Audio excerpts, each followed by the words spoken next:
esta ocasión nosotros ahora nos vamos a concentrar en la cuestión de la verdad viviente.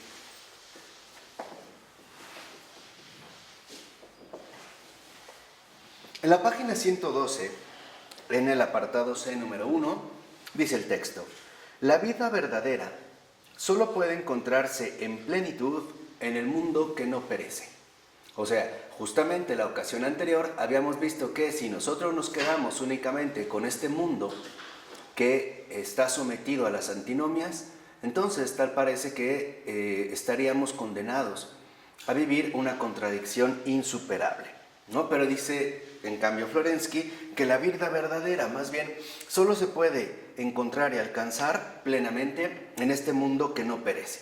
Y por eso, el deseo de la vida orienta desde el principio hacia el otro mundo al buscador. O sea, anhelamos otro mundo.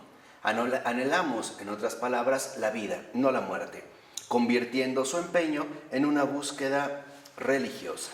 O sea, lo que estamos buscando en este sentido es la misma vida, ¿no?, como la verdad en su profundidad.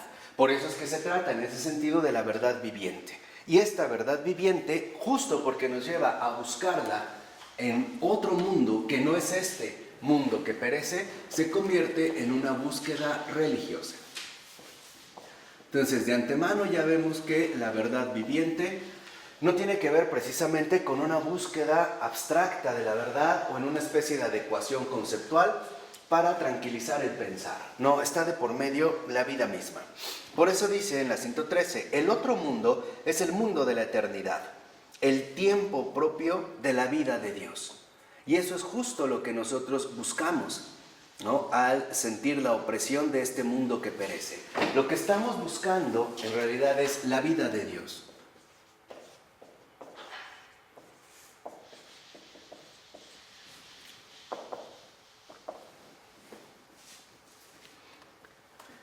En otras palabras, estamos buscando a Dios mismo. En este mundo, en efecto, que perece, no significa que nosotros estamos condenados a padecer la contradicción desgarrante de la conciencia humana, sino que también es el modo en el cual nosotros nos vemos como impulsados a buscar a Dios mismo. Dicho de otra manera, no nos conformamos con la creación, sino que anhelamos encontrar al Creador de todas las cosas tanto visibles como invisibles. Dice Florensky, uno solo permanece, en él ningún cambio, en él está la vida y la serenidad. Entonces, lo que nosotros en efecto estamos buscando es sobrepasar o lograr trascender la inquietud constante que promueve este mundo creado. Este mundo creado donde sus contradicciones, sus antinomias resultan prácticamente insuperables. Entonces, lo que nosotros buscamos es descanso, serenidad, reposo, ¿no? Reposo de este mundo tan cambiante. Dice, Florensky cita una frase de Teófanes el Recluso. Y lo que dice Teófanes el Recluso es lo siguiente: es hacia él hacia quien tiende todo el curso de los acontecimientos, como de la periferia al centro. Hacia él convergen todos los rayos del ciclo del tiempo. Entonces, lo que vemos es que en efecto, la verdad viviente en tanto búsqueda religiosa, o sea, la vida de Dios, Dios mismo, ¿no? Lo que estamos buscando es a Dios mismo, se convierte en el centro de atracción de toda la realidad creada. El tiempo, en pocas palabras, ¿no?, va como de la periferia al centro. O, por ponerlo en estos términos, el tiempo, en efecto, se reúne, se concentra a partir de la eternidad misma. El tiempo solo tiene sentido si la eternidad es real y está presente. Si no, se convierte, digamos, en una aniquilación perpetua. Entonces, todo confluye hacia Dios mismo. Lo que nosotros buscamos en este sentido es la verdad. Y cuando buscamos la verdad, lo que estamos buscando es la vida de Dios. O sea, estamos buscando finalmente a Dios mismo. De ahí pues que en los últimos 4 renglones diga el texto: la búsqueda y el presentimiento de la vida eterna son pues el impulso más profundo de la búsqueda de la verdad. Solo una vida en esta verdad habría superado las contradicciones de la muerte. Entonces, lo que vemos es que al buscar la verdad viviente, la vida de Dios, a Dios mismo, lo que también nosotros buscamos es superar la muerte.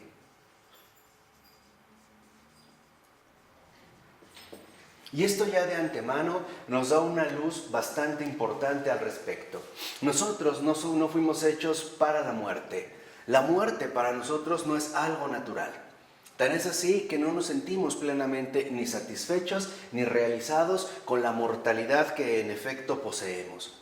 Siempre estamos en busca, ¿no? Decía la Zaire McIntyre, somos seres en búsqueda. Siempre estamos buscando algo más de lo que de hecho ya poseemos. En este caso, ya poseemos temporalidad y no obstante buscamos eternidad a través de muchas maneras, ya sea, por ejemplo, a través de la elaboración de una gran obra de arte que perpetúe nuestra presencia en el mundo, al menos a través de un cierto reconocimiento, o a través de realizar grandes hazañas que nos logren colocar en ciertos relatos permanentes, como ocurriría en el caso de los griegos y la mitología, o bien, simple y sencillamente, a través de encontrar alternativas distintas que en pocas palabras venzan la muerte. Por ejemplo, estas nociones contemporáneas de volver a esta especie de energía cósmica, donde todo está vinculado y que en último término me lleva a tratar de convencerme de que no muero, de que permanezco de una o de otra manera. Entonces, lo que buscamos es superar la muerte. Y en este sentido, a través de tal superación, nosotros alcanzamos o buscamos alcanzar la serenidad del alma, la serenidad de ánimo, la tranquilidad. Por ello es que incluso de manera bastante obvia, incluso bastante común, no nos acostumbramos a la muerte, ¿no? Nosotros, cuando nos tenemos que enfrentar a la muerte, ya sea propia o ya sea ajena, nos enfrentamos a algo completamente desconocido para nosotros. Nadie de nosotros ha visto morir a otra persona y lo ha visto de manera tan natural como vemos caer la hoja de un árbol. Simple y sencillamente para nosotros representa un shock, ¿no? Algo por ahí nos inquieta, ¿no? Algo ahí no nos permite, en este sentido, conservar esta serenidad. De ahí pues que mucha gente, precisamente al presentir que va a morir, entra en un estado de angustia bastante severa. La cercanía de la muerte nos perturba. Entonces, para nosotros la muerte es una continua perturbación. Y quizá es justo a través de esta perturbación que el Señor mismo, el creador de todo lo visible y lo invisible, nos invita a buscarle a Él. Nos invita a dirigir toda nuestra atención hacia Él y por lo tanto no sucumbir al abismo de la propia muerte, sino que en realidad anhelemos esta vida y por lo tanto esta vida eterna, o sea, a Dios mismo. Al iniciar la 114 dice el texto: la pregunta filosófica y existencial por la verdad adquiere, por tanto, en Florensky esta formulación: ¿cuál es la verdad que puede abrazar la plenitud de la vida? Entonces, lo que vemos es que esta serenidad del alma, en efecto, apunta a la plenitud de la vida. Y esta plenitud de la vida significaría la aniquilación completa de la muerte. Una aniquilación total, absoluta de la muerte.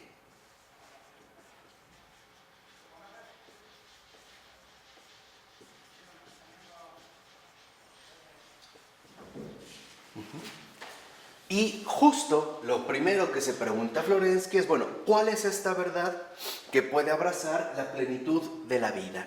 ¿De qué verdad se trata? ¿Cuál sería esta verdad que en efecto nos conduce a la plenitud de la vida? Por eso va a decir Florensky que está claro que se trata no de una verdad entre otras, de una verdad humana particular que se fracciona, que empieza a rodar y se dispersa como el polvo al soplo del viento de la montaña, en la montaña, sino de la verdad integral y que es por los siglos de los siglos, de la verdad una y divina, de la verdad luminosísima, de esa justicia que es el sol del mundo, según el poeta antiguo, ¿no? Y cita a Eurípides. Entonces, lo que vemos es que en último término, esta única verdad que es capaz de abrazar la plenitud de la vida y por lo tanto ofrecérnosla es Dios mismo. Entonces, lo que vemos es que esta plenitud de la vida es Dios. Dios, vida, y por lo tanto, verdad. Dios, verdad.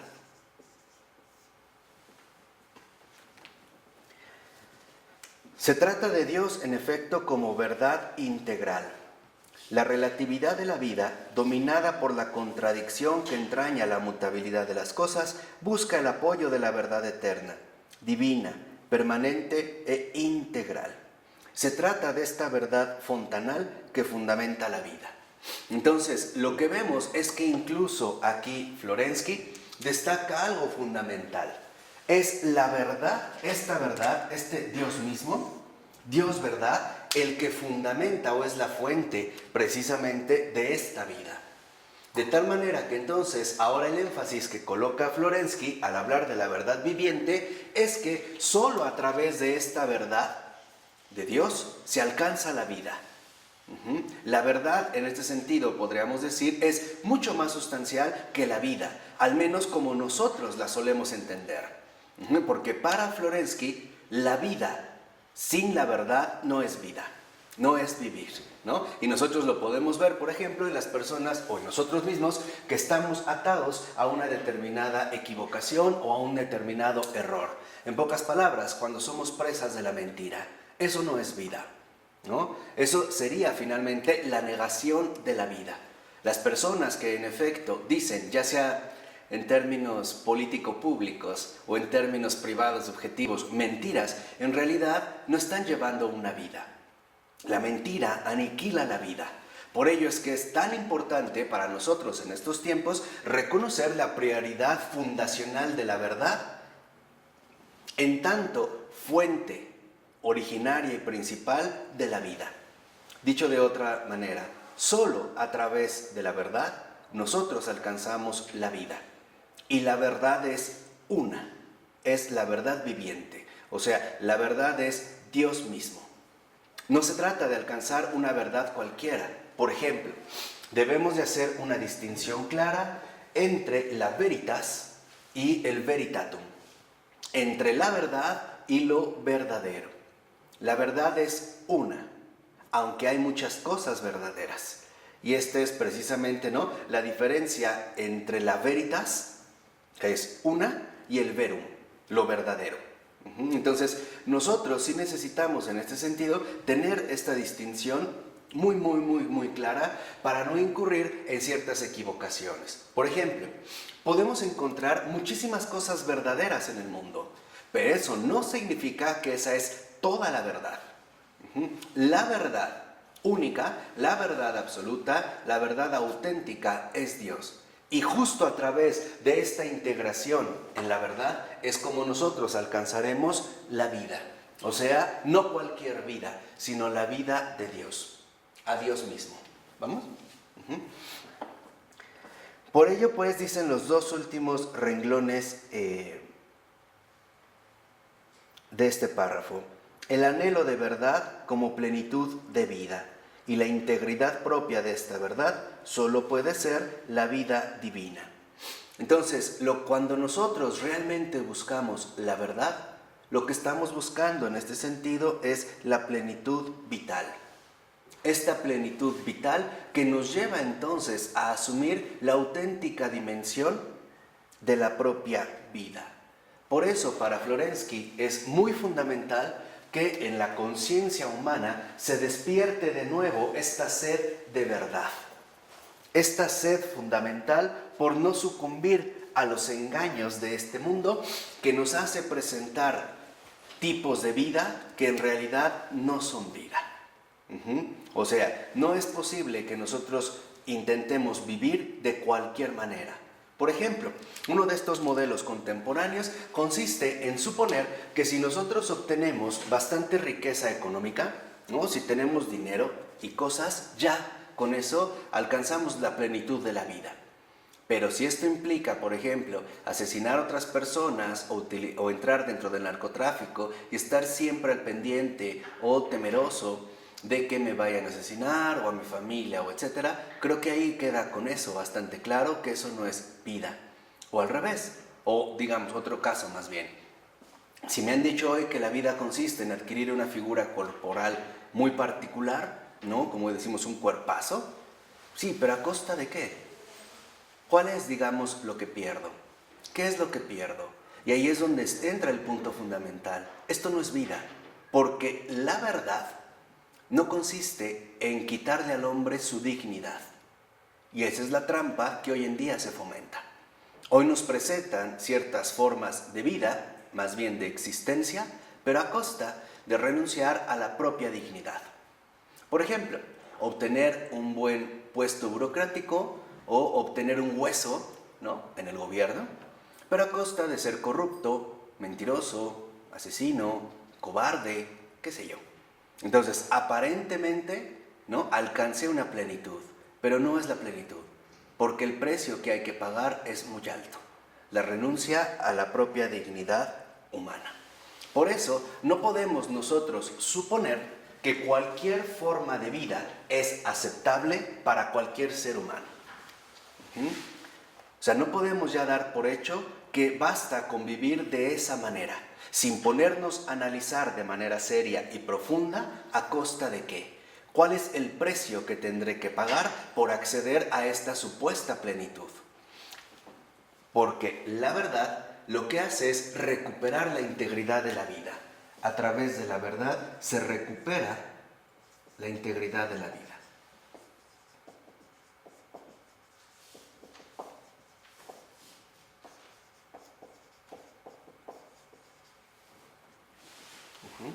Y este es un punto central que nosotros, en efecto, no podemos perder de vista, sobre todo en estos tiempos sombríos en los cuales vivimos. Hoy hay muchas opciones existenciales que se nos ofrecen, pero no se nos dice de antemano a costa de qué. ¿Cuál es el precio, por así decirlo, que tendremos que pagar? Y el precio más alto es la pérdida, en efecto, de nuestra propia dignidad humana. Por ello, ¿no?, las dos preguntas que se plantean son, y están al iniciar el otro párrafo: ¿cómo llegar a conocer a esta verdad? ¿Cómo se cerciora la razón de su existencia? ¿Cómo llegar a esta verdad? ¿Y cómo logrará la razón cerciorarse de esta existencia? O sea, alcanzar, en pocas palabras, dicha certeza. Y dice 3 renglones abajo: si la verdad es real, si es ella misma la que funda su carácter verdadero, si existe objetivamente como universal, antes del trabajo del filósofo individual que busca su certeza, entonces el encuentro con la verdad ha de ser una respuesta a las insinuaciones de la misma verdad, que se da previamente en la experiencia oscura, aún no plenamente iluminada por la certeza de la razón, de la intuición vital. O sea, lo que aquí nos está mencionando Florensky es que esta verdad, ante todo, depende de un encuentro. Este encuentro es una experiencia oscura.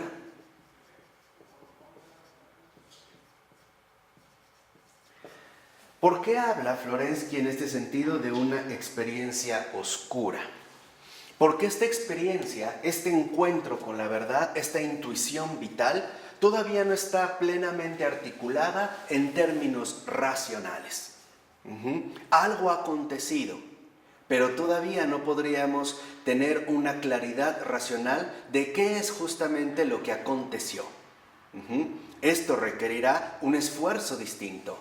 Incluso requerirá un crecimiento fundamental en todas nuestras dimensiones humanas. O sea, dicho de otra manera, este encuentro con la verdad es una vivencia, pero es una experiencia oscura. ¿Qué quiere decir? No articulada todavía de manera plenamente racional. Es como cuando una persona se dice: híjole, pasó esto, pero no sé qué pasó, no sé cómo se dio. Es como decir: no alcanzo a explicar claramente todavía esto que ha ocurrido.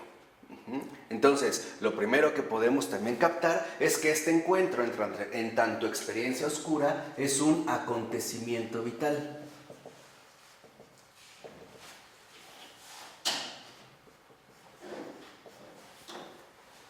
Y esto quizá lo tienen bastante claro cualquier converso. Pregúntenle a cualquier converso en realidad, en qué consistió este acontecimiento. Y verán que por muchos años que hayan pasado, tal parece que no encuentran todavía la formulación racional adecuada para dar cuenta precisamente de este encuentro. ¿Y por qué? Porque esta verdad es una verdad viviente. Es una verdad que en efecto a nosotros nos impacta de manera directa en nuestra propia experiencia vital. Y por ello es que se trata de un acontecimiento. Tampoco crean que es algo tan extraño a nosotros. Por ejemplo, simple y sencillamente, si nosotros fuéramos a un restaurante a comer y comiéramos algo realmente delicioso, exquisito, extraordinario, marca Michelin o estrellas Michelin o no sé cómo llaman, y tenemos este encuentro con una gastronomía de tal nivel y de tal altura, sería muy difícil poder transmitirlo a otra persona en términos enteramente racionales. Como que las palabras se quedarían cortas, ¿o no? Quizá lo más probable es que diríamos, no, tienes que ir. O sea, tienes que probarlo. Lo mismo pasa si nos subimos, por ejemplo, a un juego mecánico de gran intensidad, o si nos aventamos en paracaídas, o si vamos a bucear, como que no, la razón no encuentra la manera de articular de manera adecuada este acontecimiento. Entonces, lo que vemos es que, en efecto, la vida en cuanto tal es mucho más densa ontológicamente que nuestra dimensión racional. O sea, la vida es mucho más amplia, mucho más rica que nuestro pensamiento. La vida no se reduce a nuestro pensamiento. Por el contrario, es solo nuestro pensamiento el que se logra enriquecer cada vez más de las experiencias vitales que nos ofrece de manera continua la vida misma. De ahí pues que en efecto, por ejemplo, la fenomenología material de un Michel Henry, este filósofo también contemporáneo, fallecido hace pocos años, insista tanto en la cuestión de la vida y de la verdad, mostrándonos que nuestras formulaciones racionales de este fenómeno resultan siempre insuficientes y en gran medida inapropiadas para la riqueza infinita e inagotable de esta misma verdad. Lean, por ejemplo, el texto de Michel Henry, que sí se encuentra en español, Yo soy la verdad. Y allí es donde, en efecto, él hará toda una fenomenología de la vida, que es, digamos, como el centro fundamental de su aportación filosófico-católica.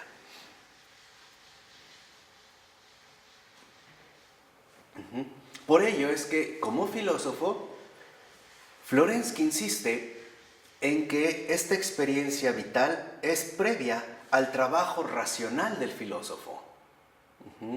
O sea, primero vivimos, después pensamos sobre la base de estas vivencias. La vida nos nutre de contenidos que estamos llamados también a formular cada vez más de manera precisa en términos también racionales. Entonces, ojo, no se trata de suponer que la vida es algo completamente irracional, como sugeriría de alguna manera Henri Bergson, y que por eso Florensky va a criticar, como si fuera algo totalmente desligado de la razón, algo indecible, algo raro. No. Lo que pasa es que la vida, al ser una experiencia vital, requiere también un esfuerzo de articulación, que será en este sentido posterior y no inmediato. El pensar tiene que asimilar, tiene que digerir lo que la vida le ha aportado. Y esta es experiencia. O sea, la experiencia no es más que la asimilación racional de los contenidos que la vida nos ha dado. ¿Sí queda claro el término de experiencia? Entonces, la experiencia es la asimilación de estas aportaciones fundamentales que la vida misma nos ha ido aportando. Y en este sentido también otro filósofo católico, injustamente olvidado y que valdría la pena retomar, Maurice Blondel, establece en este textito muy pequeño que se llama El punto de partida de la investigación filosófica. Para Blondel, lo mismo por ejemplo que para Florensky, de alguna manera contemporáneos, es que la filosofía siempre viene después, o sea, la actividad reflexiva siempre viene después de la aparición o la manifestación misma de la vida.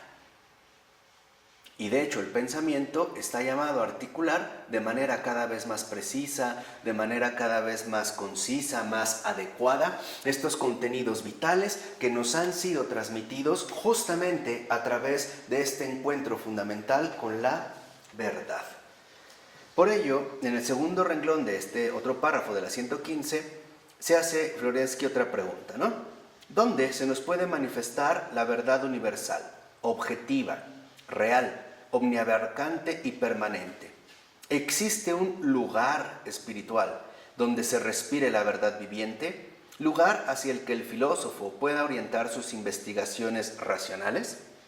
Si no se encuentra este lugar de una experiencia viviente y objetiva de la verdad, el filósofo correrá el riesgo de considerar como verdad absoluta los productos de su propia subjetividad.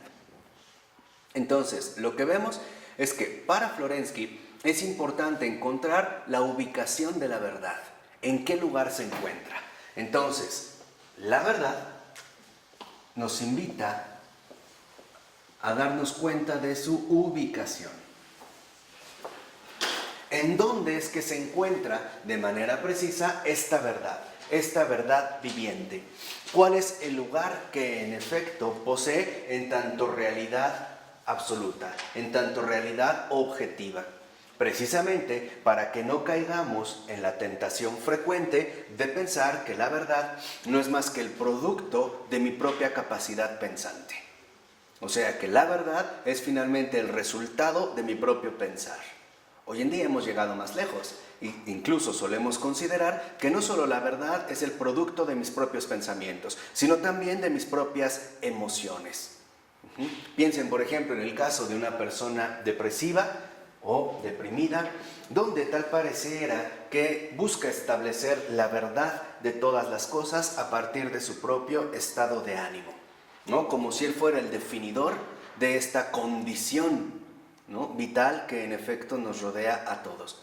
Heidegger no andaba tan lejos de esto cuando en su momento decía que el mundo es según mi estado de ánimo, ¿no?, tomando precisamente como centro fundamental de referencia al Dasein. Pero, dice 2 renglones abajo el texto, si no existe este lugar viviente accesible para la conciencia universal e individual, la verdad permanente que se busca estará demasiado alejada de las condiciones mutables y perecederas de esta tierra y de este mundo. Para Florensky, como para otros representantes de la filosofía religiosa rusa, existe una vida por medio de la cual la verdad puede enraizarse realmente en este mundo. Este lugar de la verdad es la eclesialidad. Entonces, vean, esta ubicación, en efecto, está dada en la eclesialidad.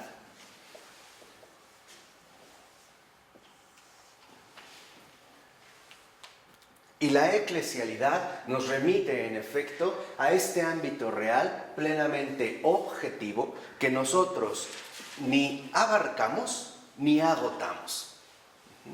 Por ello va a decir a continuación Florensky que la Iglesia entonces es considerada en su dimensión más profunda de vida espiritual, universal y que abraza la totalidad.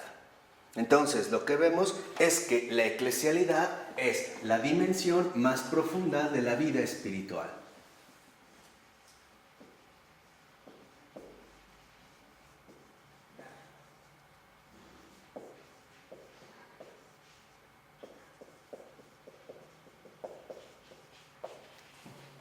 Ahí es precisamente hacia donde nos remite la eclesialidad, a la dimensión más profunda de la vida espiritual. Y por ello también es lo que nos permite captar el peso de la verdad real. Entonces, en esta dimensión profunda también se manifiesta el peso, densidad de la verdad. Hablar del peso, densidad ontológica de la verdad, significa que reconocemos que la verdad no es un producto de la subjetividad humana, Tampoco es la elaboración de un solo individuo, sino que nos lleva a una dimensión profunda, a la dimensión más profunda de la vida espiritual o eclesialidad, donde ingresamos en un ámbito que, de hecho, nosotros como hombres no hemos construido, sino más bien es un ámbito en el cual entramos a formar parte. Por eso el problema de la búsqueda de la verdad se formula en estos términos. Y es justamente, ¿no?, lo que dice en los últimos 4 renglones. Dice Florensky: del fondo del alma se eleva la necesidad irreprimible de apoyarse sobre la columna y el fundamento de la verdad. Ahora, ¿cómo acercarse a esta columna? Entonces, ya encontramos cuál es la columna y el fundamento de la verdad. Es la eclesialidad. Es la dimensión más profunda de la vida espiritual. Esta eclesialidad que en efecto se manifestará como la encarnación misma de lo invisible en lo visible.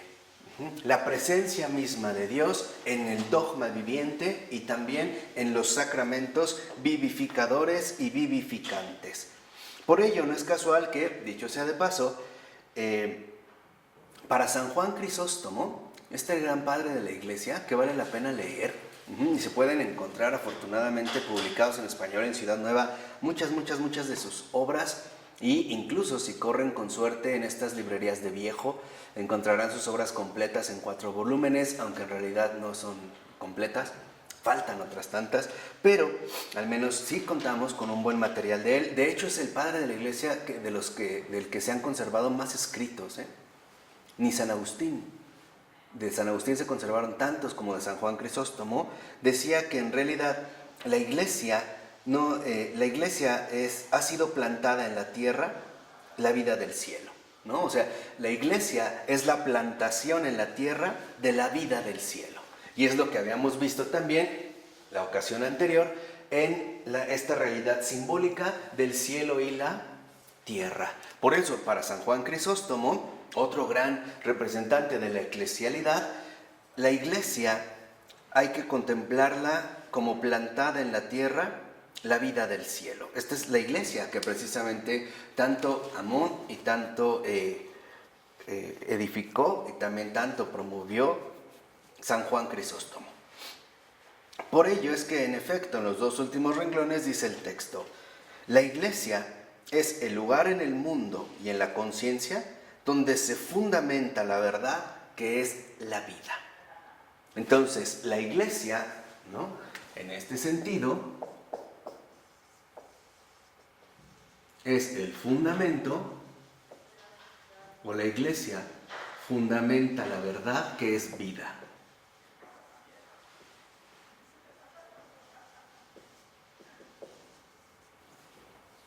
Podríamos ver entonces, dentro ya en este avance y dentro de esta perspectiva, que para Florensky la verdad viviente es la Iglesia.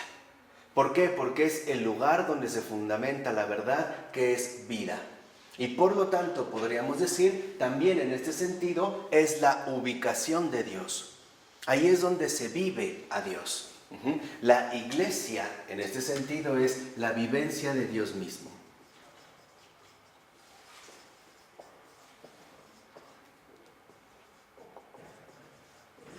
Y esta vivencia de Dios mismo involucra los 2 ámbitos fundamentales. La conciencia, o sea, es la vivencia de Dios mismo en mí, en mi interioridad, pero también la vivencia de Dios mismo en su universalidad.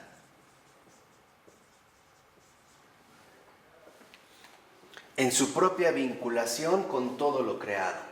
Y de manera muy particular con la realidad del prójimo. Dicho de otra manera, es justo la Iglesia, esta vivencia de Dios mismo, que repercute tanto en mí como, o me enseña esta vivencia de Dios en mí, en lo que ocurre en mí con esta experiencia, encuentro con la verdad, y también con la universalidad que abarca esta misma vivencia. En la Iglesia, en efecto, está dada pues esta verdad que es vida y que en efecto nos lleva a adquirir la dimensión más profunda de la vida espiritual y por lo tanto acceder al peso o densidad de la verdad misma. Allí es donde va a estar dada justamente la iglesia. Por ello, inicia la 116, dice, retoma o basándose Florensky en la carta de San Pablo a Timoteo, o sea, en esta primera carta a Timoteo, capítulo 3, versículo 15, donde habla de la columna y el fundamento de la verdad. En efecto, Florensky reconoce que la iglesia es la presencia de Dios, del Dios vivo. Y por lo tanto, esta presencia del Dios vivo nos transmite a su vez su misma vivencia, ¿no? Nos lleva ya a irnos involucrando en esta misma vivencia.